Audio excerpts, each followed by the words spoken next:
Hi, welcome to How to Tint a Photo with a Solid Color Adjustment Layer, a tutorial for digital scrapbookers and other hybrid artists. I'm Dawn Farias of Dawn by Design. You can find me online at dawnbydesignstore.com. The supplies you will need for today are Photoshop Elements or Photoshop and a mostly complete layered page.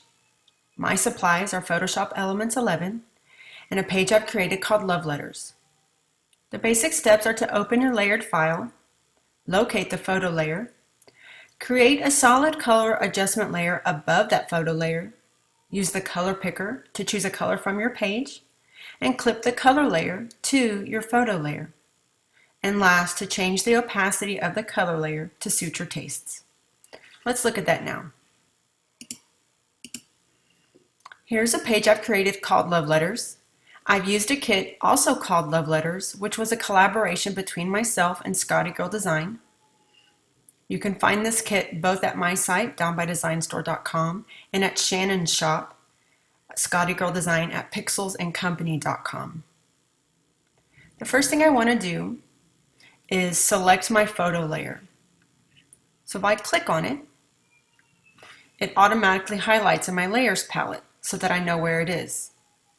And I want to say real briefly, the reason why I want to adjust this photo is I think the brightness of the colors contrasts poorly with the muted colors of the page. The page has very strong colors, but they are not very bright. They are a little bit muted.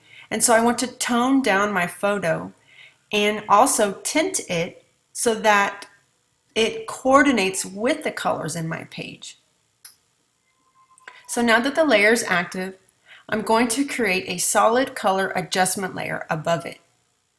I will do that by going to the top of my layers palette where these extra options are, clicking on the circle icon that's half filled in,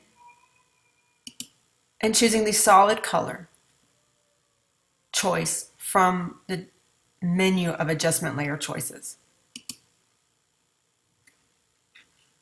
I'm now going to pick a color from my page. And I want the tint of my photo, my goal is to have a warm, neutral tint to it to coordinate with my page. If I chose this purple or pink color here, it would give it a different cast. So today what I'm going to do is go with this neutral cream color from this alpha that I've used. Click OK. But you can see the layer still covers everything below it.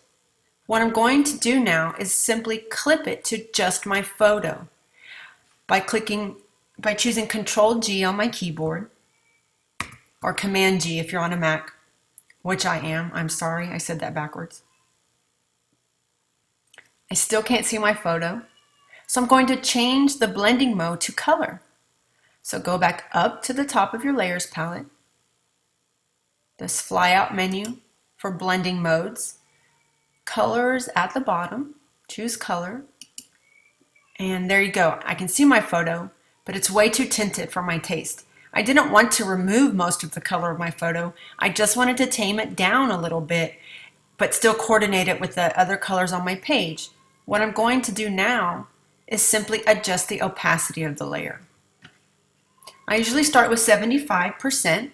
I'm up here at the opacity, return. It's still too washed out for me. I'm going to try 50%. That's much better. I might stay there. One last time, I'm just going to try 35 and see how I like that. I think I like 35 the best. 35 tames down the brightness. My photo is slightly color coordinated with my page, but I still see a lot of the original colors of my photo there. So what I've essentially done is created a color adjustment layer, changed the blending mode to color, and it has basically tinted the photo beneath it. And that's it, I'm done. Thank you so much for joining me today. You can find the coordinating blog post for this tutorial at dawnbydesignstore.com, as well as other goodies that you might like for your digital scrapbooking journey. Thank you and have a great day.